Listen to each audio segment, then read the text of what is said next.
Hello, my name is Olu Osha. I enjoy talking about American presidents. I'm continuing my discussion on our 35th president, John F. Kennedy.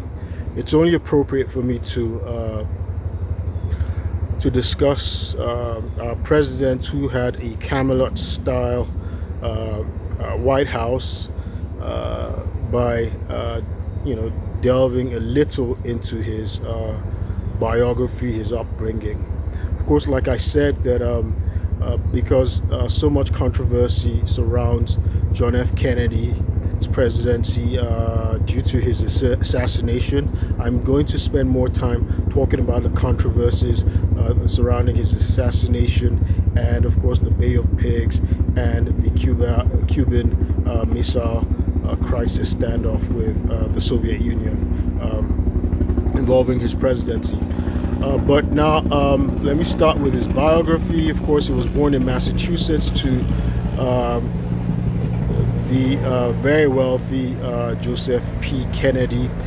Joseph P. Kennedy had 9 kids, and John F. Kennedy was his second son. His older brother, Joseph, died during the Second World War, in which John Kennedy himself sustained injuries and won himself a Purple Heart, among other awards. I've done a video discussing his military victories, his war hero record. So I'm not going to go into that.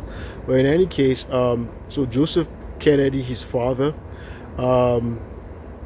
was made ambassador to Great Britain under President Franklin D. Roosevelt, and prior to that, he'd also been made chairman of the Securities and Exchange Commission because he'd been it once been a stockbroker, a speculator, and on Wall Street.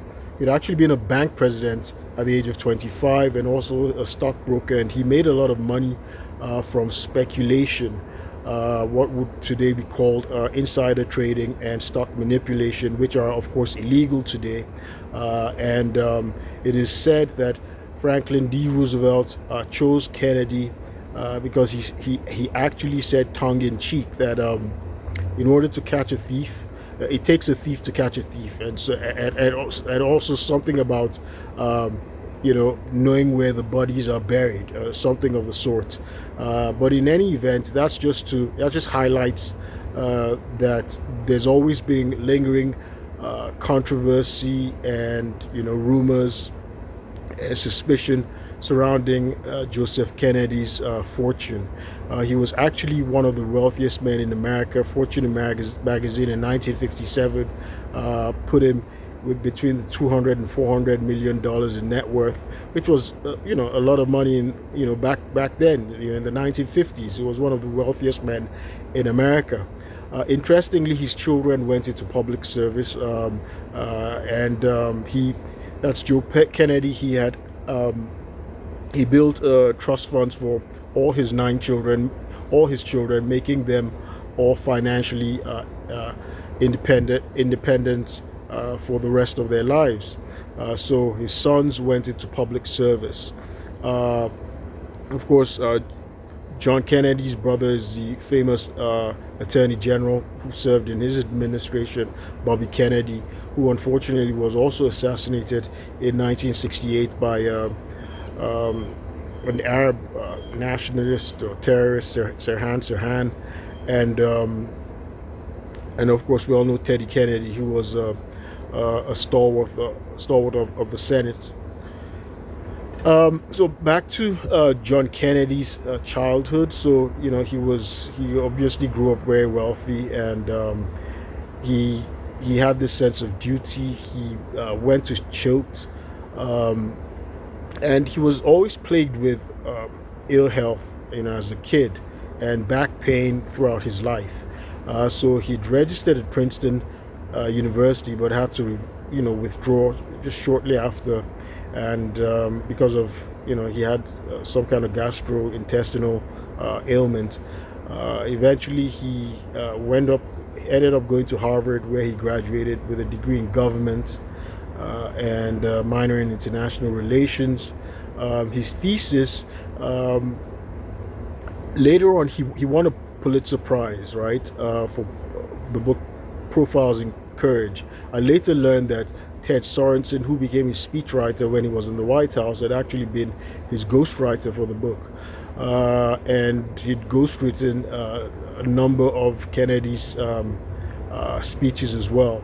I've read the speeches of all the inaugural speeches of all American presidents up to Barack Obama, and as much as I find many noteworthy writers amongst American presidents, including Barack Obama and Abraham Lincoln. John Kennedy's inaugural speech to me was the best. I preferred his inaugural speech the best. Apparently, it had been written by Ted Sorensen, his speechwriter. So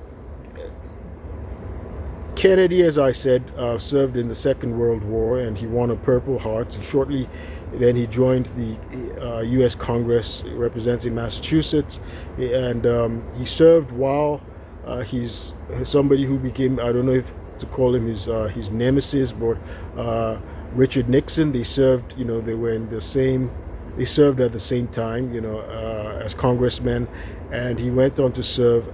That's John Kennedy later on as a senator, prior to being the rival of Nixon, who was vice president to Eisenhower at the time in the 1960s presidential elections.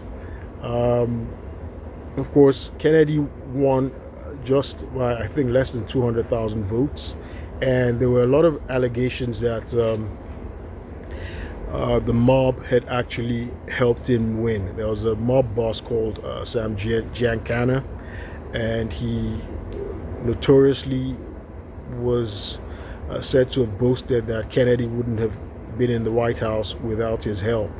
And so that's again goes back to Joe Kennedy's, his earlier, business dealings. So Joe Kennedy came up also during the time of Prohibition. The 18th Amendment under was it President Woodrow Wilson prohibited alcohol, the sale of alcohol, and so alcohol was prohibited, and so unfortunately it had the fallout of causing the rise of the mafia, or influencing the rise of the mafia, because bootlegging now became a great source of income. And it is said that Joe Kennedy also made some money during a bootlegging era, and had a number of cultivated mafia associates at the time. And so it is said that Joe Kennedy's mafia connections may have influenced Kennedy's winning the presidency in 1960. So there was always this shroud of suspicion, this cloud of suspicion rather, surrounding Kennedy's presidential election success in the 1960 election against Richard Nixon. Richard Nixon didn't contest it in any way. So something else, regarding